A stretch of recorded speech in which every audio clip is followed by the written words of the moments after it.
নমস্কার সকলকে আমার চ্যানেলে অনেক অনেক স্বাগতম। অনেক দিন পর আজকে একটা বড় ভিডিও বানালাম। আর আজকে কালী পুজোর দিনে বানাচ্ছি স্পেশাল কাস্টার্ড। এদিকে ঠান্ডাও আছে, ওদিকে গরমও আছে। দিনের বেলায় গরম, রাত্রেবেলায় ঠান্ডা। তো ঠান্ডা তো পড়েই যাবে, গরম তো চলেই যাচ্ছে। তো ভাবলাম একটু কাস্টার্ড বানিয়ে খাই, ঠান্ডা ঠান্ডা একটা আমেজ, তাই না? তো দুধ এখানে জাল দিয়ে নিয়েছি, দুধের সঙ্গে অ্যাড করছি চিনি, আর এখানে কাস্টার্ড পাউডারের সঙ্গে দুধ দিয়ে বেশ ভালো করে পাউডারটাকে গুলে নেব। এর মধ্যে যেন কোনো প্রকার লাম্পস না থাকে। এই যে দেখুন, আমার পুরো কাস্টার্ড পাউডারটা গুলে নেওয়া হয়ে গেছে। দুধ কিন্তু অনেকক্ষণ থেকেই ফুটিয়ে নিয়েছি। এবার কাস্টার্ড পাউডারটা দিয়ে নেড়ে চেড়ে আমার যতটা থিকনেস দরকার ততটা করে নিয়ে গ্যাসের ফ্লেমটা বন্ধ করে দেব। এই যে দুধের থিকনেসটা কিন্তু দেখেছেন। দুধটা এবার ঠান্ডা করার জন্য রেখে দিয়েছি। আর এখানে আমি নিয়ে নিয়েছি কাজু বাদাম। কাজুগুলোকে ছোট ছোট করে কেটে নিচ্ছি। এরপর কেটে নেব আমন্ড বাদাম। আমন্ডটাকে আমি লম্বা লম্বা কেটেছিলাম, আপনি আপনার ইচ্ছে মতো কাটতে পারেন। আর এই বাদাম দিয়েছিলাম কিশমিশ। কিশমিশটা কিন্তু ইয়েলো কিশমিশ ছিল। আর সমস্ত কিছু একসঙ্গে জলের মধ্যে ভিজিয়ে নিয়েছি। এখানে কেটে নিয়েছি খেজুর আর কিছুটা চেরি। আর এখানে নিয়ে নিয়েছি লাল আঙুর। লাল আঙুরটা কিন্তু দারুণ মিষ্টি ছিল। এই সিজনে আঙুর যে এত মিষ্টি বুঝতেই পারিনি, খেয়ে দেখলাম যে দারুণ মিষ্টি হয়েছে। তো একটা বাটির মধ্যে সমস্ত কিছু এবার কেটে কেটে রাখবো। এখানে একটা কাঁঠালি কলা নিয়েছি, কলাটাকেও ছোট্ট ছোট্ট পিস করে কেটে নেব।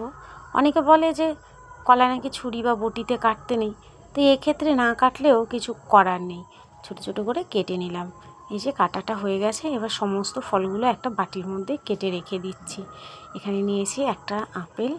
আপেলটাকেও ঠিক ছোট্ট ছোট্ট করে কুচিয়ে কেটে নেব। তো চলুন ভালো করে কেটে নিই। এই যে দেখুন, আপেলগুলোকেও কিন্তু সুন্দর কেটে নিচ্ছি। আমার ছুরিটাই বেশ ধার, কি সুন্দর কাটছে দেখুন।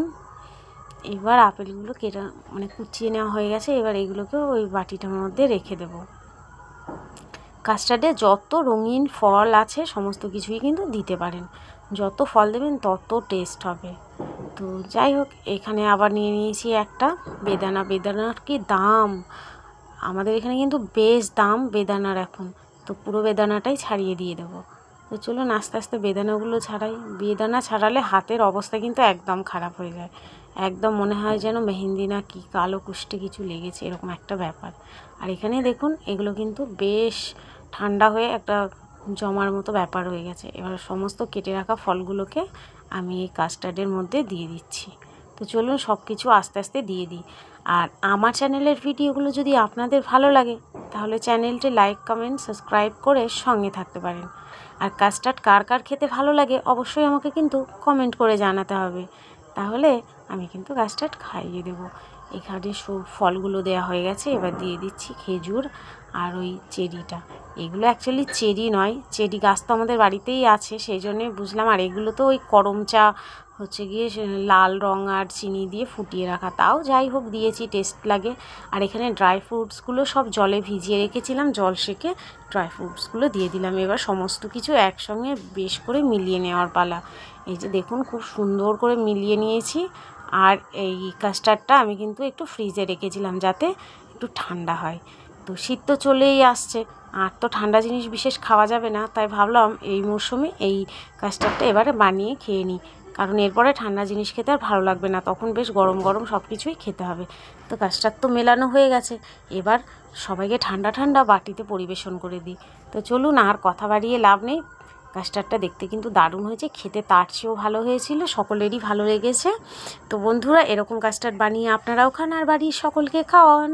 আমি কিন্তু এবার আর কথা বাড়াবো না, এবার নিজে খেয়ে নিচ্ছি। চটপট ফিরে আসবো নতুন ভিডিও নিয়ে। সকলে ভালো থাকবেন, সুস্থ থাকবেন, আর সকলকে শুভ দীপাবলির অনেক অনেক শুভেচ্ছা।